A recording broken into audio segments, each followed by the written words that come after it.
Hey guys, it's me, JTM14, and I'm holding a Q&A for my 100 subscriber special. So, if you have any questions for me, put them down in the comments below so that way I may answer them in that 100 subscriber special. Well, that's it for me. Let's get into today's video. So, Legacee, eh? Looks like Hasbro's going back to the old generation style, where it was basically just Smash Bros. Ultimate Transformers. Though, it looks like Legacee has ignited a flame in the fandom, mainly with the Prime characters, or in today's case, Arcee. So greetings gals, pals, and other sentient beings. Today we're looking at Transformers Legacee Prime Universe Arcee. Is this figure better or worse than the Earthrise Kingdom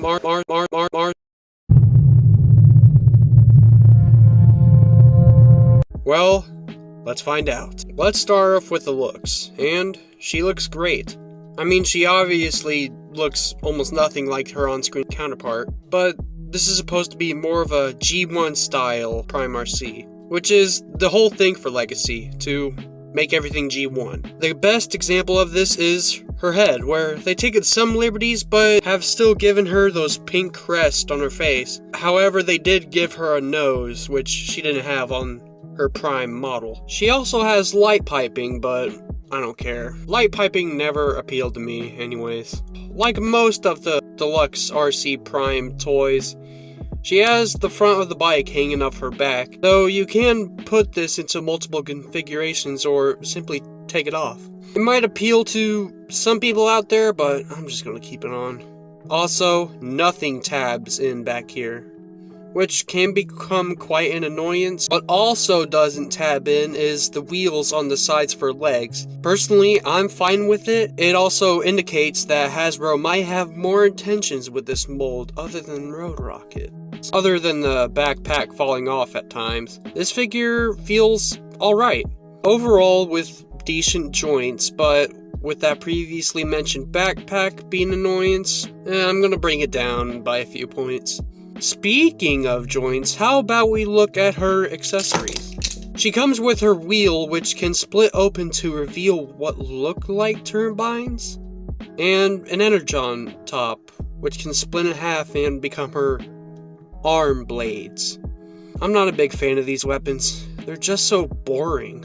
Where are her guns, and where are her actual arm blades? And yes, I have heard that you could probably use the blades from Red Arcee, but I'm not gonna bother buying any red figures. Oh well, at least she is posable, with a ball joint at the head, can look up, down, and all around. You do have some quizzical tilting too. Shoulders are on universal joints, which allows them to do 90 degrees outwards, and a 360 rotation at the arm. The backpack will get in the way though. She does have a bicep rotation. Do be cautious, however, as the arm on my copy can pop off at this point. I'm not so sure about other copies, but just in case. She has an elbow bend and a wrist swivel too. Waist is on a ball joint without mistransforming her.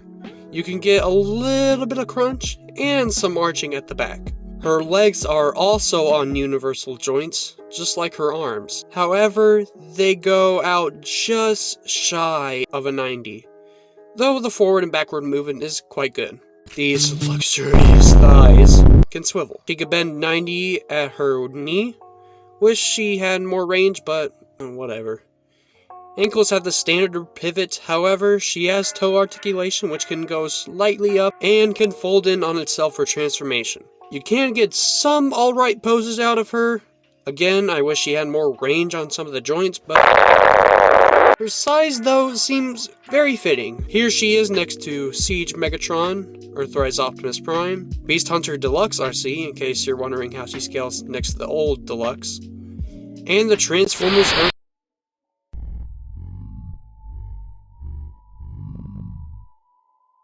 Legacee Bulkhead. Don't worry, guys, review is coming soon. I'd say she looks decent in robot mode. However, the vehicle mode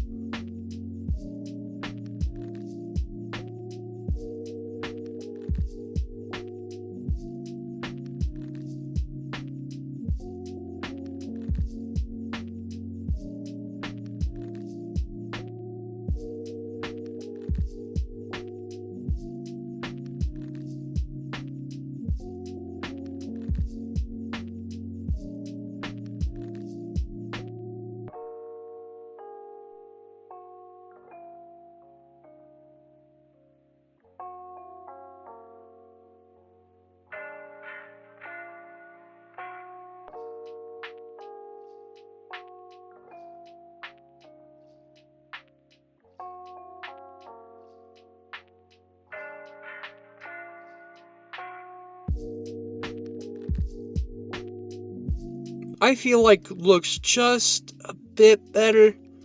However, getting her here can be a bit of a challenge since you have to finagle things to get it to tab in all the way. At first glance, she looks like she came right out of the show, but no. She's not as angular as she was in the show, but she still looks good, nonetheless. You do have some obvious robot bits peeking out, and the most glaring one being her crotch on the top of the bike, and her hands poking out of the back. However, the rest look like convincing vehicle parts to my untrained eye. Plus, her front tire can move side to side, thanks to the non-necessary parts forming. Another moving part is this kickstand, which helps her stay upright for displaying. Though if you want to display her, don't put the Energon pizza on it. It just doesn't look good. If you display her in vehicle mode against other cars, she will not fit in with them, as most bike formers usually do. For me, however, she'll stay in robot mode in my display, and overall, I think this figure's good.